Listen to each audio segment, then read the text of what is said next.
Welcome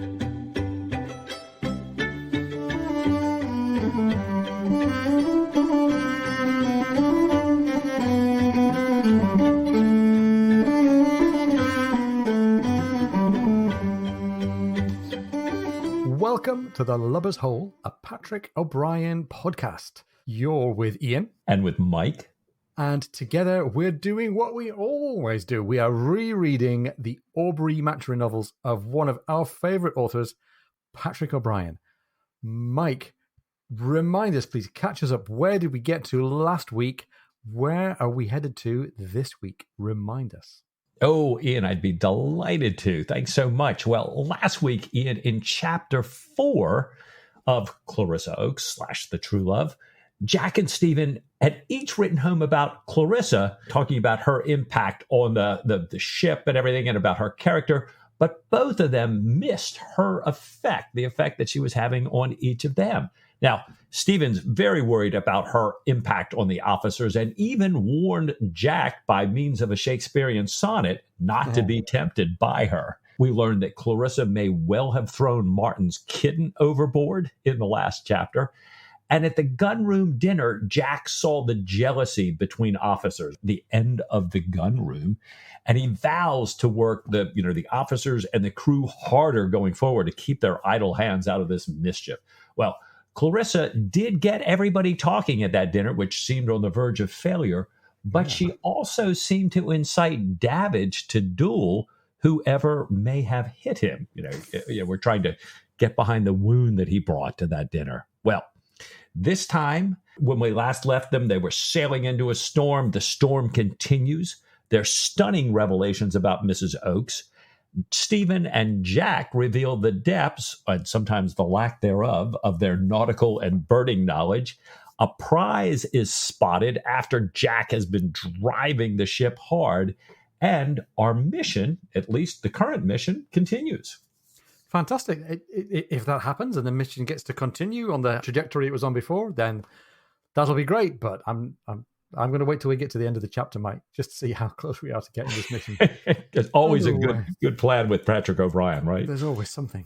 So, as you say, Mike, the wind is blowing. The wind is blowing harder and harder. There's a storm. And for Jack Aubrey, this is actually welcome news. Welcome distraction. Welcome new focus, you might say, for him and for the crew.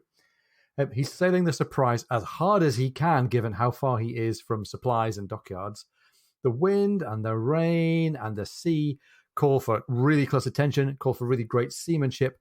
Jack is on deck and wet most of the time. And other than occasions when he's doing this whilst chasing an enemy, this is his favorite form of sailing. He's really into it. He's really into driving the ship. He's really into driving the crew as well. And if it wasn't for his anxiety over the breakdown in relationships in the gunroom, I think he'd be pretty happy. Yeah. The hands are happy enough for now. They're smiling and nodding at Jack. He's beating to windward with all his zeal. He tacks instead of wearing, and the privateering tendency among them quite like that. They start to suspect that he's got something in mind. He spreads so much canvas that Pullings, the eternal first lieutenant, is looking a little bit anxious for the standing rigging. The crew and the officers are very sure to borrow a phrase that was from way back, I think, Mike, in either HMS Surprise or Post Captain. They're very sure that the chase has a beast in view, meaning that he has some kind of intelligence of a prize. Jack is working the officers just as hard as he's working the hands. He's sending West and Davidge aloft as reefers, so they're taking on the role that midshipmen would have had, namely of leading the crew when they go aloft to shorten sail to reef. And he's riding them hard, riding them constantly. Stephen and Martin are busy with injuries that arise from all this work and all this weather. Sarah and Emily, the Sweeting girls, are a big help to him in the sick berth. They're not squeamish. They keep the injured guys company, and they change their tone of English, their English dialect, to suit the antecedents of whoever they're treating at the time, from the foredeck or from the quarterdeck. Martin is also interested in this idea of language, and he overhears somebody mentioning battening down and asks Stephen to explain it. And Mike, we all know that Stephen, he's not the person that you go to first for any nautical explanations, but Nathaniel Martin's trying to keep well in with Stephen here.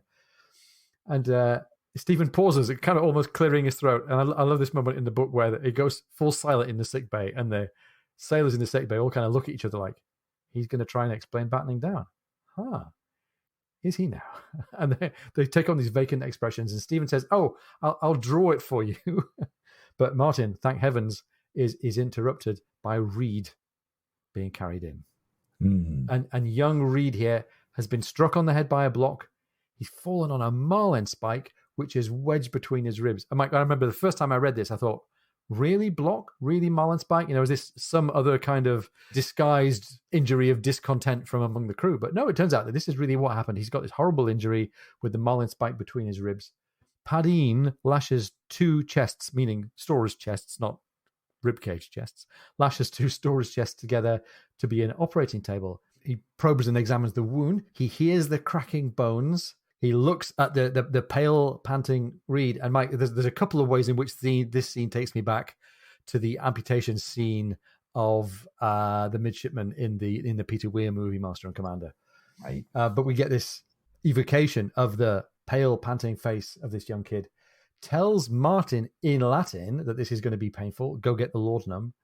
He says to Padine, go fetch my instruments. And he doses Reed with the laudanum while Padine is absent, which is a smart move, giving Padine's history with laudanum. Reed's tears are running fast despite his fortitude, and Stephen withdraws this bone splinter that's been pressing on the thoracic nerve.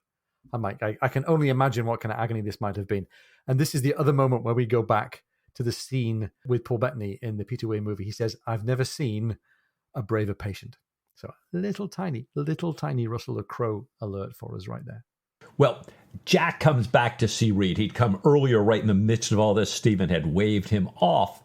And in addition to checking on how Reed's doing, he says that Mrs. Oakes would like him to ask the doctor if she would like her to sit with Reed.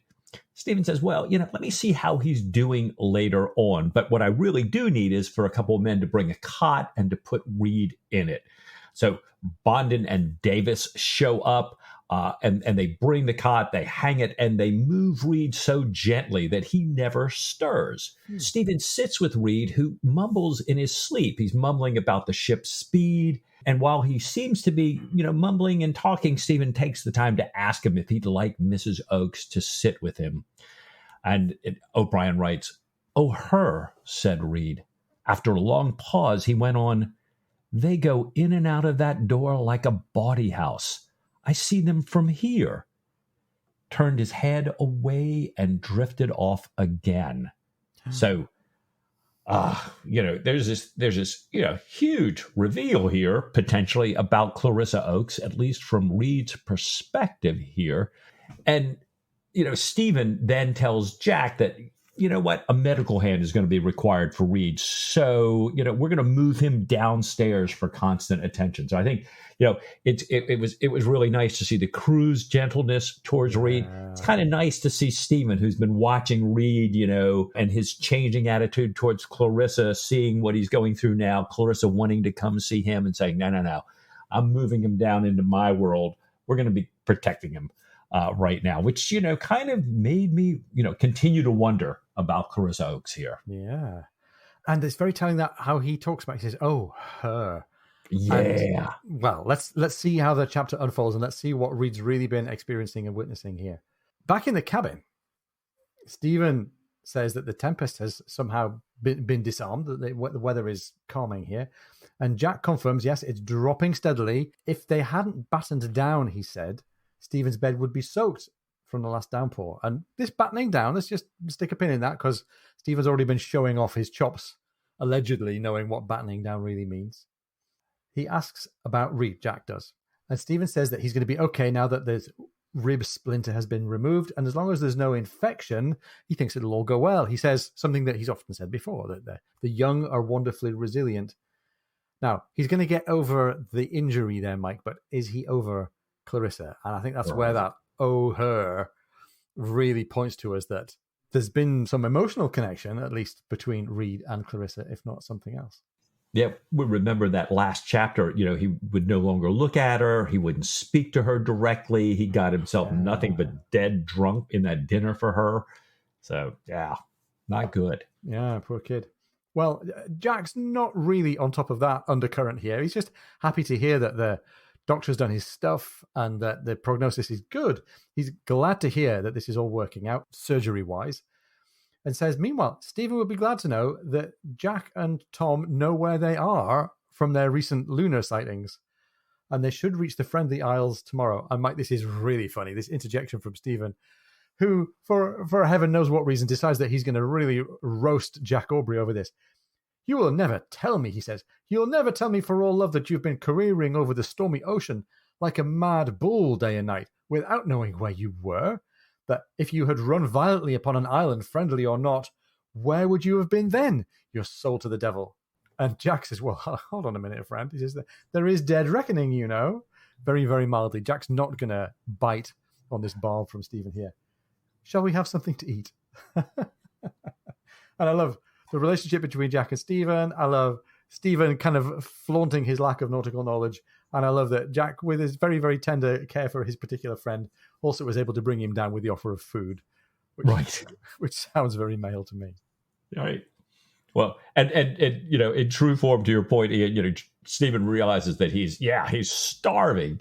And while they're eating dinner, Stephen asks Jack to explain the term batten down, which Jack had just used. And the text says, a piercing look showed Jack that although this was almost past believing, he was not, in fact, being made game of. Jack's like, wait a minute, wait. But then Jack, you know, gives him an honest explanation. He's so kind to Stephen in this, especially in this realm of nautical terminology.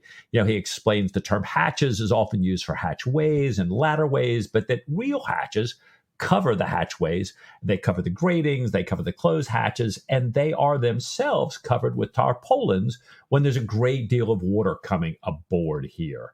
And Stephen says, oh, you know, I believe I've seen it done. And Jack thinks to himself, yeah, not above 5,000 times, but yeah. He goes on very calmly to explain the use of battens, you know, these strips of wood that pin the tarpaulin down, you know, kind of drum tight, and emphasizes how the Surprise uses cleats, which he'll show Stephen in the morning, rather than the sloppy, unseaman way of nailing the tarpaulins to the deck.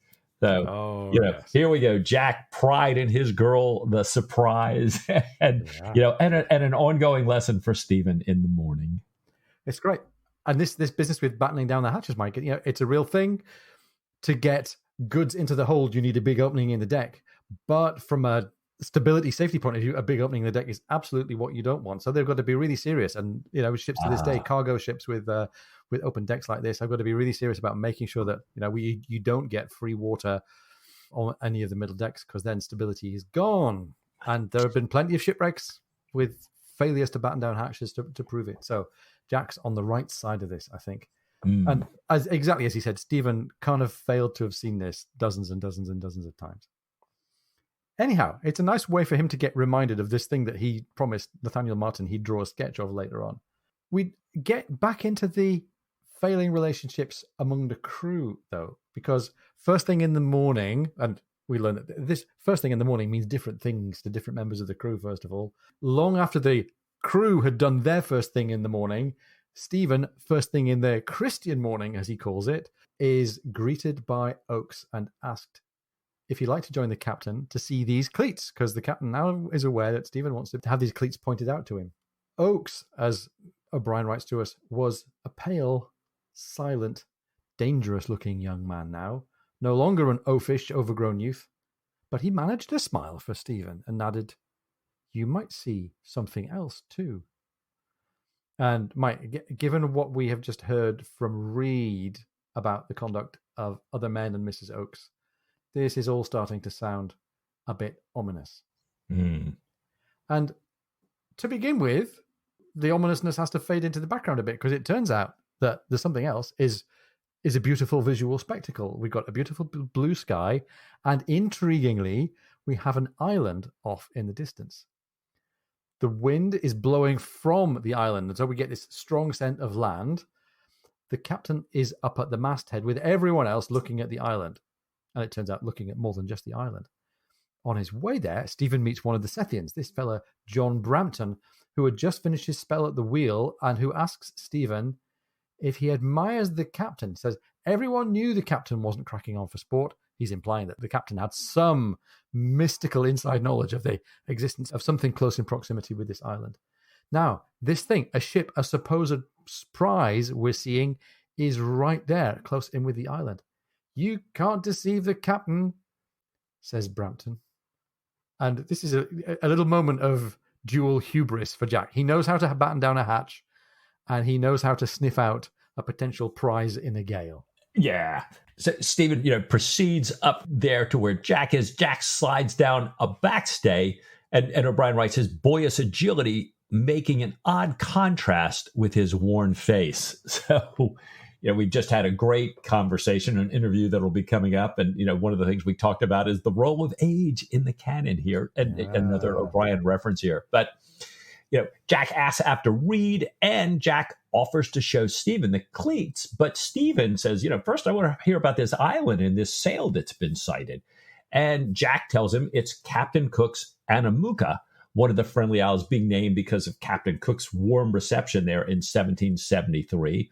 Although, interestingly, some local history from back in that time says that the leaders there actually wanted to kill Cook, but couldn't agree on a plan. So, so with the inability to come to a decision, they just were very nice to him. But well done. Well, Jack says the sail is likely a European whaler. And Stephen hopes that Jack will sail straight in, take his prize, and turn Stephen and Martin ashore to examine the island, to kind of go explore nature here. Now, on their way to the cabin for coffee, Jack shows Stephen the Surprise's cleats that were invented by Sir Edward Hamilton, the Surprise's captain, when she cut out the Hermione in 1799. We'd heard about that in one of the gunroom dinners a few chapters back. Now, Jack notes that he was also later dismissed the service for having seized his gunner up in the rigging. And Stephen says, you're not supposed to do that. Jack says, no, the gunner, like you, Stephen, is protected by his warrant. A captain can only confine a warrant officer to his cabin. And if he wants to go further than that, he has to be brought up on a court-martial.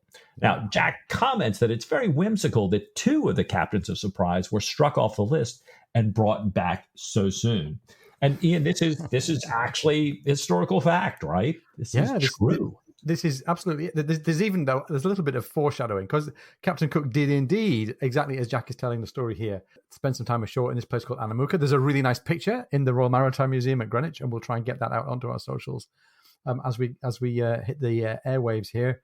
It's now known by a shorter name. I think it's Namuk. Anyway, the island has changed its name, but it's still there, and it's foreshadowing for Cook because he had a warm and friendly reception in the Friendly Isles, and not very far from here later on in his life, he was ashore on one of the islands that are now part of Hawaii, and was murdered by natives, and his body was disemboweled and then returned to his crewmates as a skeleton. So they were friendly for a while, but it turned out not to be a happy ending for Cook.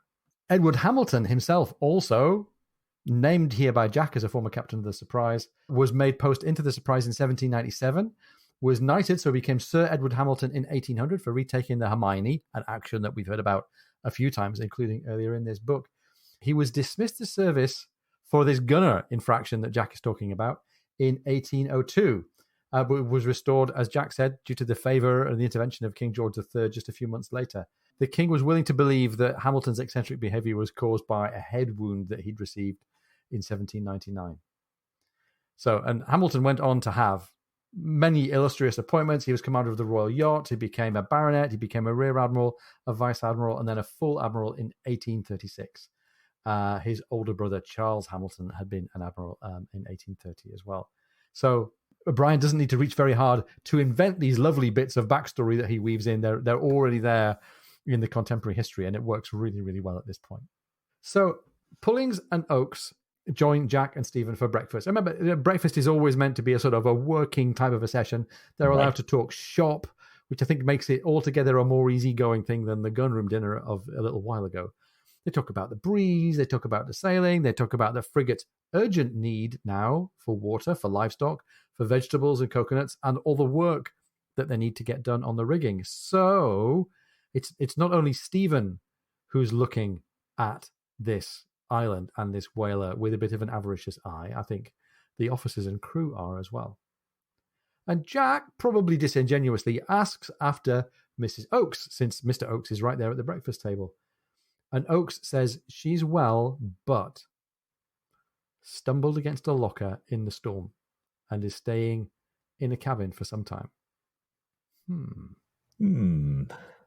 Yeah, it's interesting. I think we both paused at that section, and sure enough, in the next thing, O'Brien tells us that Stephen excused himself from the breakfast early. There was just a little too much ship talk, and O'Brien writes, Stevens thought that guests obscurely oppressed, somehow shifty. So I'm thinking he's thinking about Oakes here, and I think he's saying that same that we said here. Well, Martin greets Stephen at the rail, gives Stephen joy of the island and the prospect of a noble prize, saying that the hands have all told him that she's a deep-laden American whaler. He hopes the captain will take her and give them, he and Stephen, a run at the island. Stephen says he'd like that also. Martin says he's heard there's an owl on the island, and Stephen's a little doubtful, an owl in Polynesia. So Martin asked the bosun who's visited the area before, and the bosun said, "Oh, yes, sir, purple owls so thick on, some of the trees at the watering hole that they could barely tell which were owls and which were trees." So I think this is a little, maybe a leg getting pulled. Yeah. Martin tried to check the veracity. He said, well, did they have ears? And it says asked by like somebody who doubts, whether he's going to get an answer. And the bosun says, "What? I can't actually say. Don't recall here." Oh, it's great. I love the idea of purple owls. Like, can you imagine purple owls? I don't know. Right. And the inability to tell the difference between this tree full of purple owls. Is it the purple tree or the purple owls? Right. having a run at Martin. Well, Stephen fears then, given the hiatus and how difficult it's turning out to be to beat to windward to get into this island, he fears that maybe they're not going to get to the island. Jack explains that the wind and the tide are currently against them. They could beat for some time. They might never reach it. Stephen notices, though, that the crew are working very, very hard to keep the boat sailing and to get as close to the wind as they can. They really love a prize. And now, Mike, we get this really odd note struck by Nathaniel Martin. And Nathaniel Martin starts out by saying, well, I love a prize too. And that's okay. He's been aboard the Surprise for a little while. He's enriched himself personally with a little bit of the prize money. And he goes on and explains himself in a way that's really, really unsettling. He says, I don't want to be seen as a worshipper of mammon, meaning a worshipper of riches and wealth and gain. Mike, there's a reference here to the Sermon on the Mount. Do you want to talk us through what Martin might have had in his mind here? Yeah, this use of the word mammon, very much a biblical word, one that actually, as it went from Greek to Latin, Arabic to Greek to Latin, it just got carried over. Mammon. If you dig way back into it, it means riches or material wealth or gain. And in the Sermon on the Mount, Jesus is pretty specific about this. In Matthew 6:24, he says, "No man can serve two masters, for either he will hate the one and love the other, or else he will hold to the one and despise the other. Ye cannot serve God and mammon." And that's, I'm using the King James Version. I'm not, I don't often do that. Not for all the ye's and thous. Yeah. But Jack's going to mention King James later in the chapter. And I thought, well, to a nod to Jack and the fact that King James likes sailing. So we'll use the King James Version. Besides, King James brings mammon forward as well, as opposed to riches or wealth or money. Very good. And this is all sounding like this is regular Nathaniel Martin. But he lets himself run a little bit. He says, prize money is different. Okay, so we've heard before, people manage to talk themselves into, talking themselves away from the regular code of morals and ethics. Prize money is different. And now, even more bizarrely, he says, I'm like a tiger who's tasted human blood. And this is no kind of King James gospel that he's got in his mind here. He hopes that the captain was making game of Stephen the way the bosun had been making game of him. And Stephen says, well, that could be true, but we've been able to get in and out of ports before. And he suggests that they may not be dismal, but instead he says, suppose that we sail in tomorrow, butcher the whalers to a man, take their goods from them, carry our butterfly nets, and collecting cases into those verdant groves. I mean, butchering the whalers to a man. He's teasing Martin, I think, for his newfound bloodthirstiness and for his newfound avarice. And this is a side to Nathaniel Martin that's not really pleasant to see. Yeah. I couldn't agree with you more, Ian. I'm really starting to wonder here. We had Martin kind of saying, I can understand the men that really are attracted to young boys. That's the impact that Clarissa Oakes in a reefer's clothing had on me. Now I'm like a tiger that's tasted human blood on this whole prize money thing. Well, interestingly, we're thinking this is kind of a different side of Martin than we've seen before. But O'Brien quickly goes and says, as they're sailing in, Stephen and Martin are talking, and Stephen's thinking that Martin has become his old self again, open, ingenious, amiable.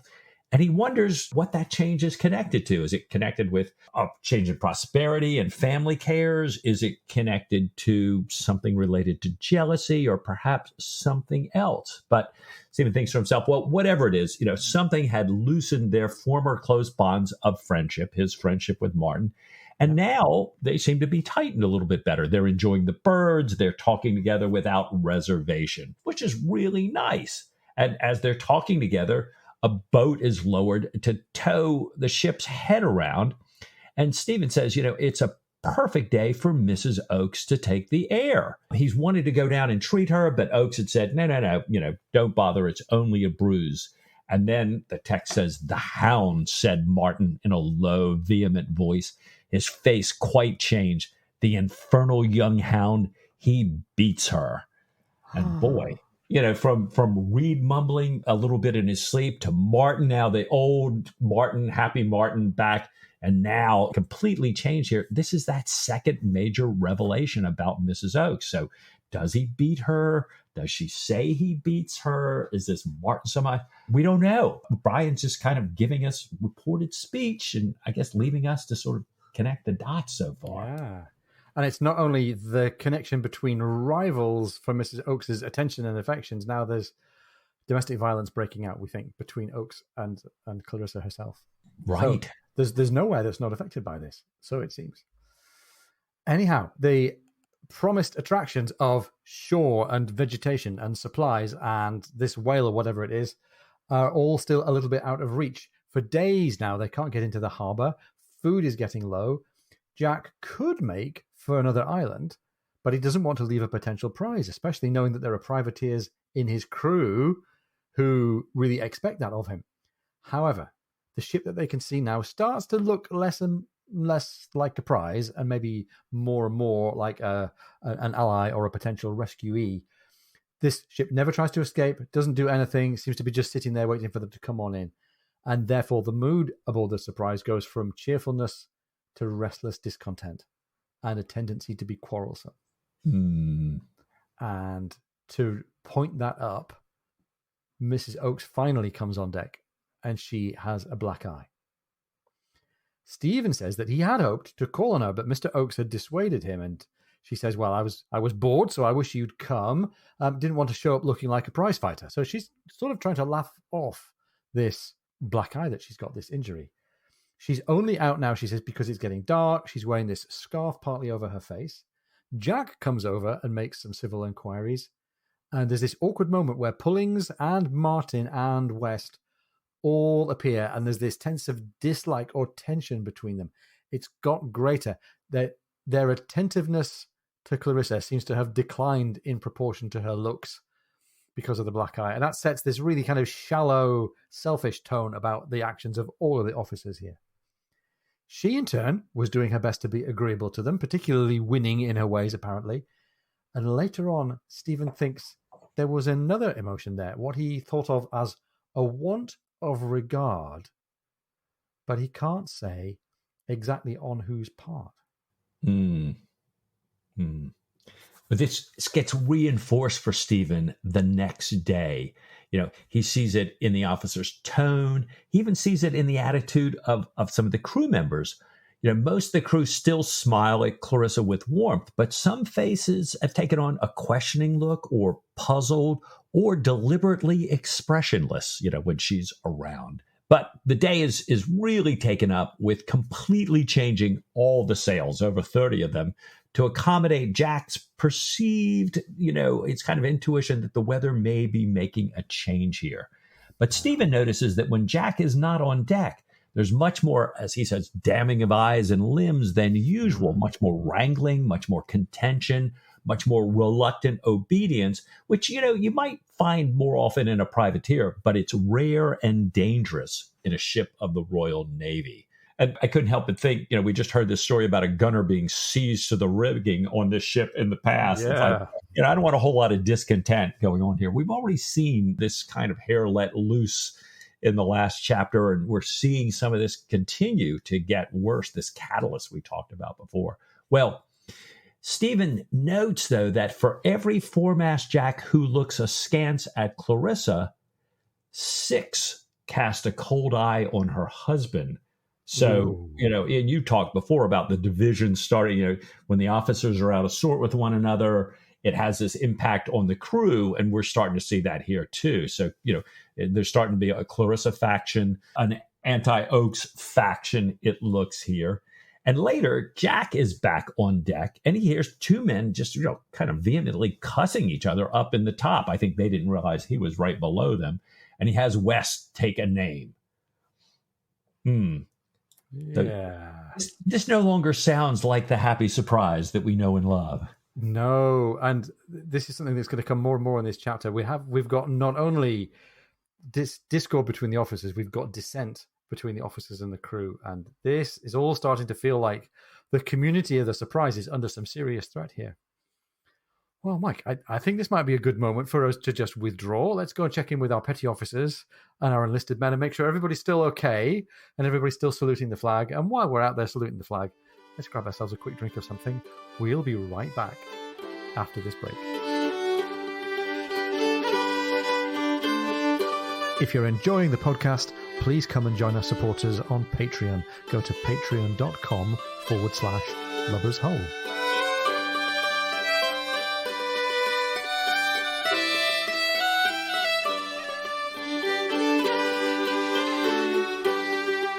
Welcome back. We hope you're refreshed. Things have been getting a little better on the scene of HMS Surprise since you've been away.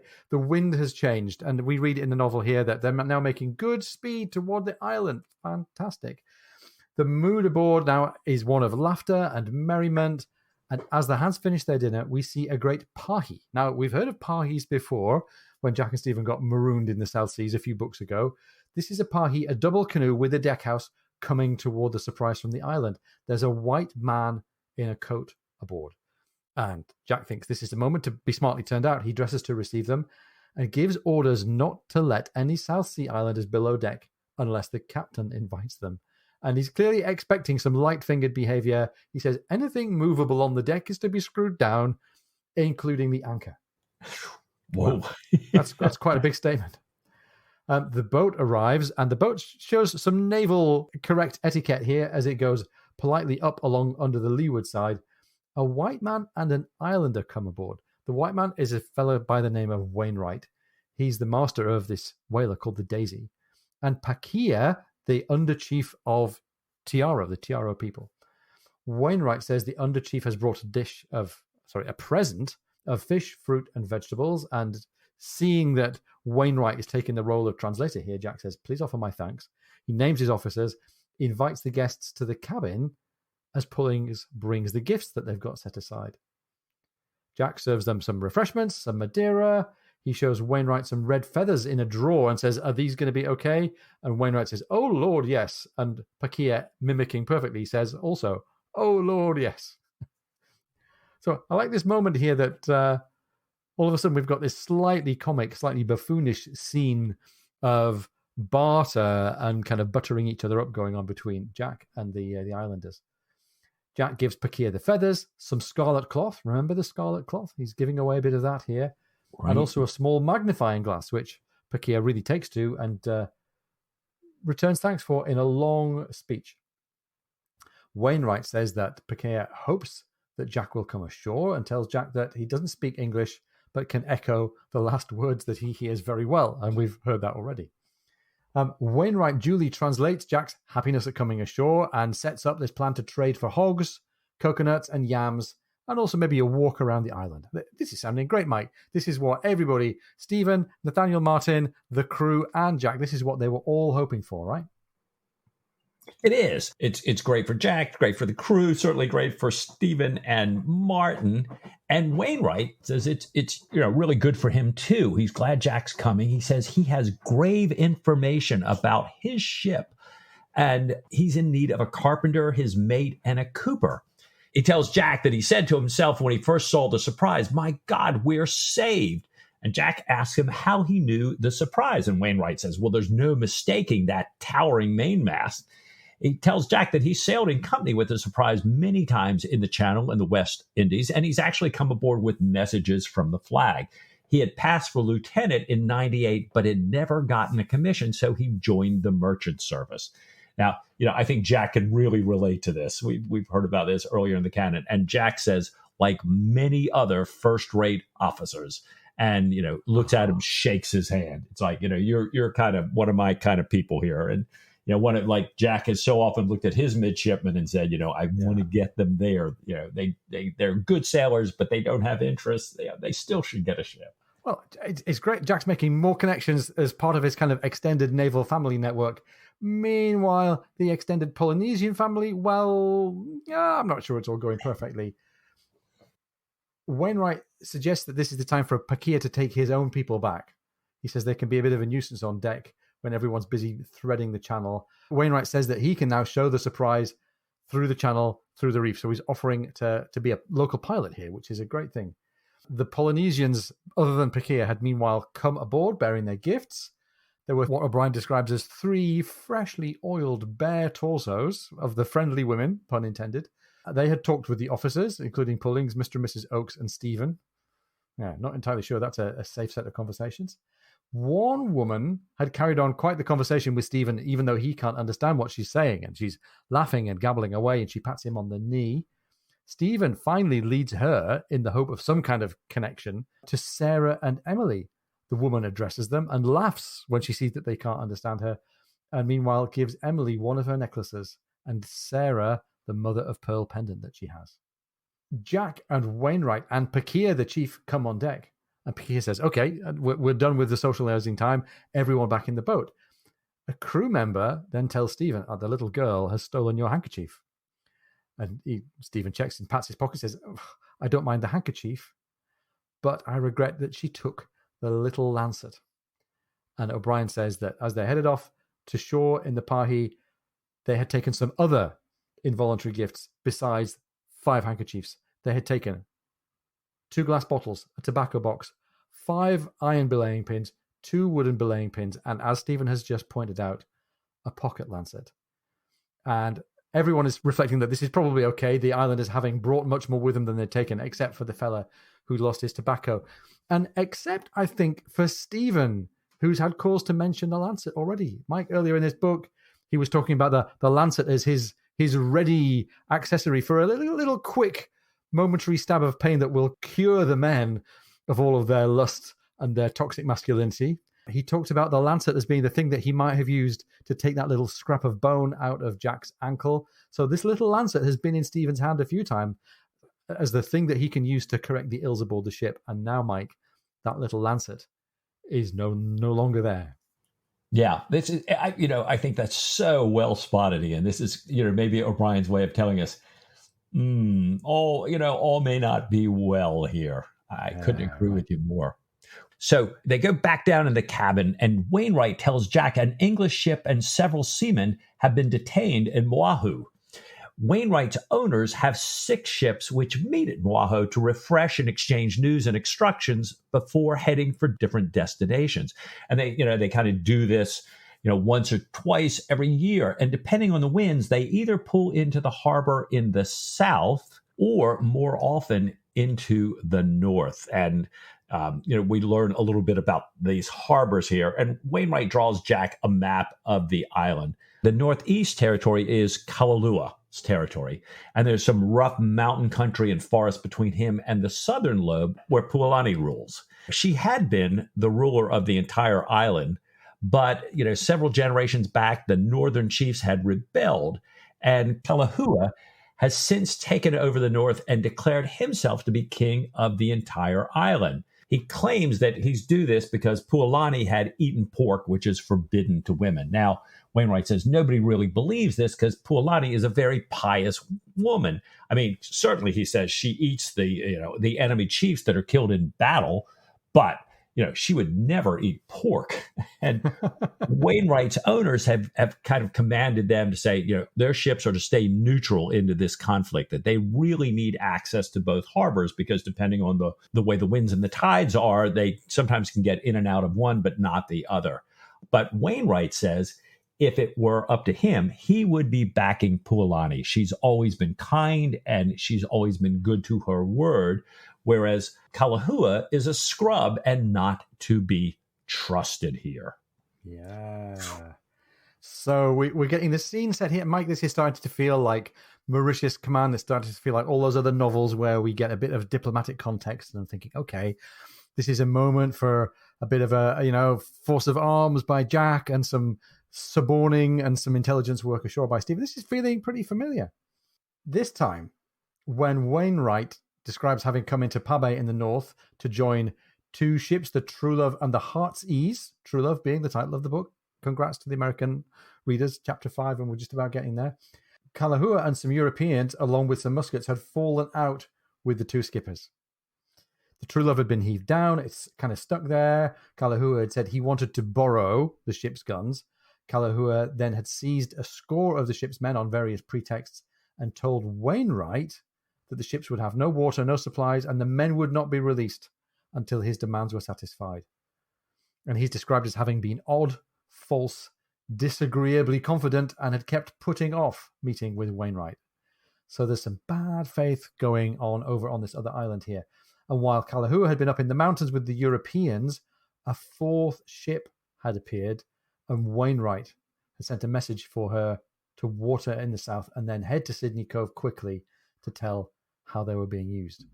So we've got the Truelove and the Heartsease still there over on Oahu, and we've got the Daisy that's come to Anamuka, fortunately, to encounter the surprise, to bring help, basically, to see if we can get this situation on the island there under control. And before Kalahua had returned, some big Pahis had visited, and a chief from the Sandwich Islands, a friend of Wainwright's, had told him that Kalahua is expecting the Franklin. And here we go, Mike. Here's the other part of the story. The Franklin, a heavy privateer, suspiciously close in size and armament to the Surprise, 22 9-pounders, which is, no trivial matter, sailing under the American flag. Oh, here we go. We're back in the War of 1812. Yay! Manned with Frenchmen from Canada and Louisiana. Well, how much more like a Jack Aubrey setup could this get? Kalahua's Europeans, we learn, had been speaking French and speaking a strange kind of English to Wainwright. So we suspect then that Kalahua is in some kind of background alliance here with these French-flagged Americans or Canadians or whatever they are. Wainwright had also heard that the French owner of this privateer had picked up hands in Hawaii and told a handsome half-French girl from the Marquesa Islands that as soon as the north and south on this island had weakened each other, he'd knock Kalahua on the head, destroy Puolani's war canoes, which is her chief strength, and declare Oahu to be a French possession. The people he's reported to have said would learn to cry, "Vive l'Empereur," since the French had financed the ship. But after the war, this guy has apparently promised a very different regime with equality for everyone, all property held in common, justice, peace, and plenty. Everything settled by discussion. And Mike, I'm going, Rousseau, right. Rousseau in the back of my mind here. But we'll park Rousseau for a minute. Jack says, well, this is putting a very different face on it. Inwardly, he's glad. He's thinking of Stephen. He's thinking, this is the kind of thing that we came for. All right. Well, Wainwright says that he really couldn't do anything about the hull down Truelove. She was actually turned over. They were trying to fix a leak. But he prepared his ship and the Heartsease. So the Daisy and the Heartsease were getting prepared while Kalahua was up in the mountains here. But that evening, a sail was sighted. So, they're worried this is the Franklin coming in. The Heartsease got away, but the slow Daisy, she doesn't make it. She's going out second. She's slower. There's a broadside from the Franklin. The Daisy's carpenter and his mate were killed, and all of their boats are shattered by this broadside. But Wainwright says, luckily, the Franklin was really firing slowly, and before another broadside went off, the foretopmast on the Franklin went by the board. He said, now, it was likely an overpress of sail rather than the Daisy's stern chaser, which had just fired. But it meant that the Franklin could not follow the Daisy through the dogleg passage in the reef. So, now we're learning how the Daisy ends up here on Atamuka with Jack to tell the story. They go up on deck, and they're very close to the reef. The surprise is coming in, and Wainwright goes ahead and takes the ship in. The hands look very relieved. They say, everybody except for Stephen and Martin and Mrs. Oakes, the folks who had no idea that it was getting a little dangerous, is relieved. Mrs. Oakes is captivated. She's looking at the beautiful shore. Stephen and Martin are staring at a bird, of course. Yeah. Stephen believes it's an ancient murrelet. And Martin says, no, there'd never be one of those in these latitudes. And Stephen says, well, it's certainly an auk. Martin says, well, wait a minute. It circled the other ship, meaning the whaler Daisy, and landed in the foretop. So kind of an interesting scene here. I love how O'Brien is switching between the mission and the big details, and then Martin and Stephen and Mrs. Oakes here. Oh, it's great. So it's almost as if the surprise is following this bird. And how close to Stephen Matcher in Nirvana is this getting in just a few pages here? Right. They pass through the channel. They drop anchor so close to the whaler that this bird that they've been chasing can be clearly seen watching Stephen and Martin curiously. And once again, we get a little anthropomorphization of a bird here, of course, because it's Patrick O'Brien. Wainwright, in turn, asks Jack over to dine, apologizes for the cramped state of his cabin. There's all these valuable bales of cargo that he's taken from the Truelove. There's no room to invite the other officers. But so Jack says, yes, I'll come over. He asks Wainwright to have Pakia make sure that his people don't come aboard the ship until Jack gives the word. He's maybe thinking that a few more things might go missing and the crew might get over-enthusiastic in what they want to deal on with the locals. Stephen asks Captain Aubrey, giving him his formal title, if the bird on the whaler's front platform is an ancient murrelet. And Jack says he's no expert, but it does look a little elderly, and asks, of course, as Jack would here at this stage, can it be ate? And it's a nice little moment, Mike. Stephen is asking Jack for bird ID help, and Jack is talking about birds in the way that Stephen's been talking about hatches here, which is a nice little concordance. Wainwright jumps in. He says, of course it's a murrelet. It's our surgeon's ancient murrelet. He fills them in and says that her name is Agnes. The surgeon raised her from an egg, which is music to the ears of Stephen and Martin, a natural philosopher surgeon out here in the South Seas. So Wainwright invites Stephen to come across and meet this surgeon. And Stephen says, with permission, I'll come later on in my skiff. Over dinner, Wainwright tells Jack about trying to catch the Heartsease, after they both escaped here as the Franklin was coming in. But, his ship, the Daisy, was suffering from the Franklin's broadside. It had left a hole in him below the waterline, and the weather turned really thick and dirty. He hopes that she reached Sydney Cove. Jack says that, in fact, she did, and that he and the Surprise have been sent to deal with the situation. He's proceeding to Oahu with all possible stats. And Wainwright, I think, is kind of blown over. He's so thrilled, to hear that the message got there and that, in fact, the Surprise is here on purpose. He's very glad for the men that have been left behind, in the north, kind of in jail, for the Truelove, which he says is a fine new Whitby-built vessel. Ian, Whitby built, that's close to home for you, right? Oh, it is. Whitby, a beautiful fishing and shipbuilding, and sometimes also jet mining and coal merchanting town on the northeast coast of England, northeast coast of the county of Yorkshire. Home of Captain James Cook, the guy that we've been talking about just a little while ago. Also home of lots of associations with whaling and all kinds of other ancient maritime worlds. It would certainly be the case. It would certainly be true that a Whitby-built collier or Whitby-built cargo ship of any kind would be a particularly well-found, particularly sturdy kind of vessel.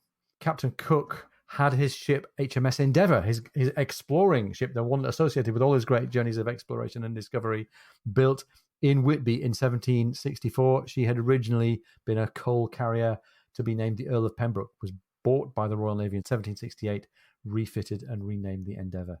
So Whitby's still there. It's still a great place to visit. Still a great place to go for some ancient maritime heritage. It's a great place to go if you're a goth and a fan of Bram Stoker's Dracula as well, and if you like fish and chips. Nice. So, besides all the kind of nice bucolic Whitby connections here, we've got some connections between Wainwright and his desire to get on and help. He says, can the Daisy go with the surprise? Daisy doesn't have many guns, but he says he knows the waters, he knows the people and the language, and he has among his crew 19 prime seamen and officers. And Jack says, well, I appreciate the offer, but we have to get up there before the trade winds turn. He's got to go upwind. The Daisy's never going to be able to keep up with the surprise. And Wainwright sort of half protests and says, well, she can go pretty quick, but no, actually, you're right. We can't keep up with the surprise. So Jack wants to catch the Franklin while she's still at anchor. Wainwright has heard that the captain of the Franklin has not cruised before and is a philosophical and theoretical gent.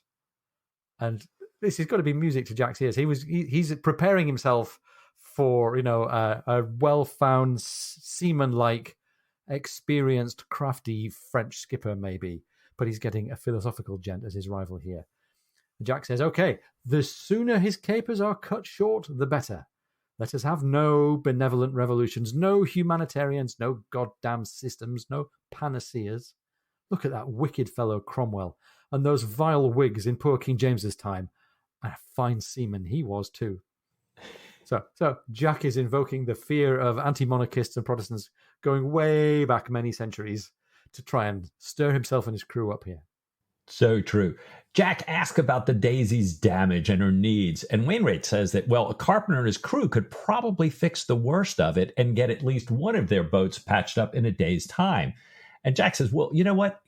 Send for my coxswain, and, I'll have Bondin fetch Mr. Bentley. He's a capital hand with a shot plug or a fractured knee. So Jack now, even though he's like, I got to get going, he's like, okay, this is prime intelligence. This is a good man. We're going to help him out here. Yeah. But while he's doing that, Stephen and Martin are off kind of pursuing their interests. Yeah, so we got a bit of naturalizing to do. Stephen and Martin visit with the surgeon, the guy with the murrelet. You remember him? His name is Falconer. And it's funny, he's got a sort of Nathaniel Martin in reverse story here. He, it turns, as a physician ashore, had made enough money. He'd abandoned a lucrative private medical practice in Oxford to go to sea in his cousin's ships to pursue natural philosophy. He loves volcanoes and birds, but he has also dissected plenty of other things, including a narwhal, the white bear of the north, meaning a polar bear, and the sea elephant of the far south.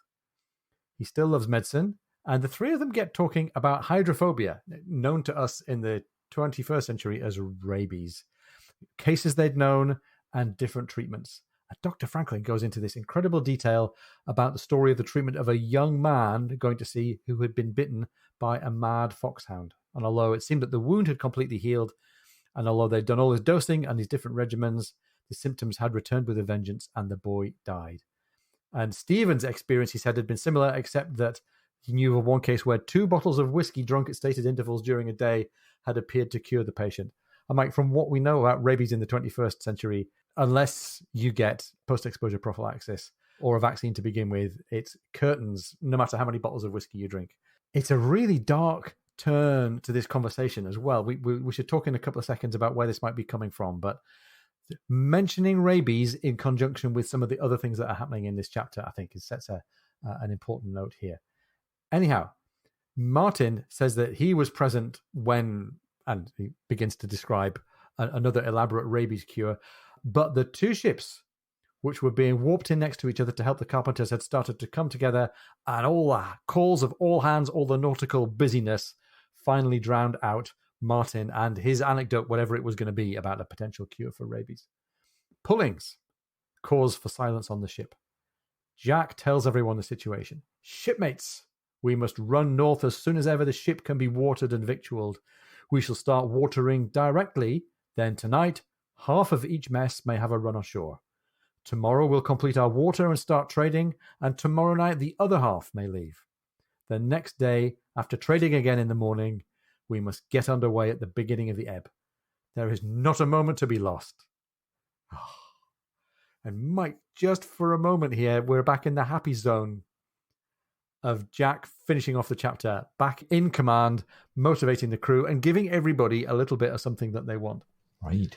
But the association of rabies here and all of the dark doings that we've been hearing about earlier on in the chapter, I don't think it's an accident, Mike, that we're hearing about rabies, which a single carrier can carry without symptoms and without the disease progressing, which a single carrier can then spread.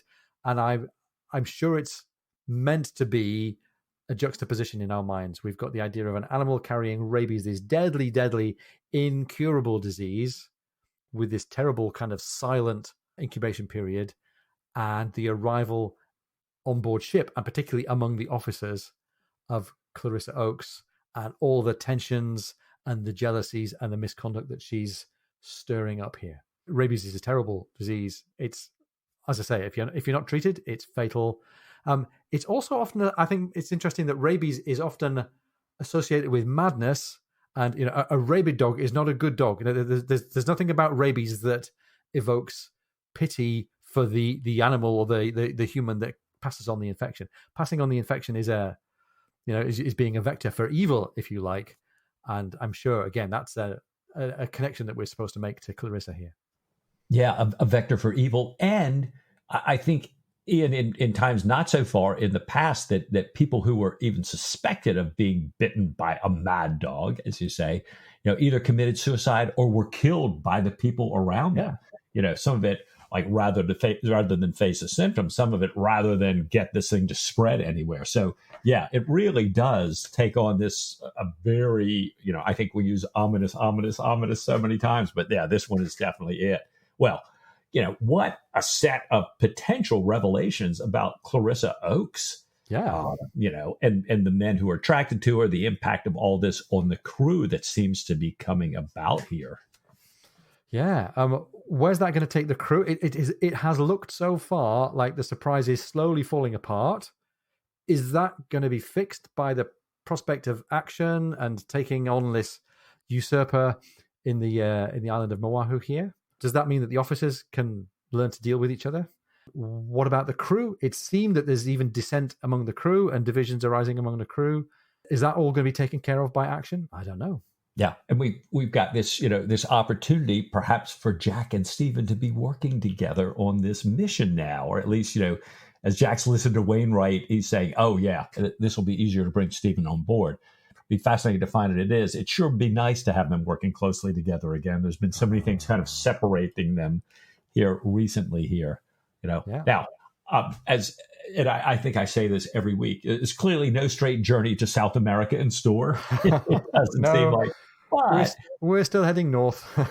Yeah, but clearly there's some interesting side journeys. There's some stories of interest. Certainly there's several lines that I'm really hot to pursue here. But, we often know that Patrick O'Brian is sometimes not linear in the way he tells these things and in the way the plot's going to roll on. So, I wonder what we're going to have in store next week. I don't know, Mike. What do you say to just a little more Patrick O'Brian? Oh, I would like that of all things.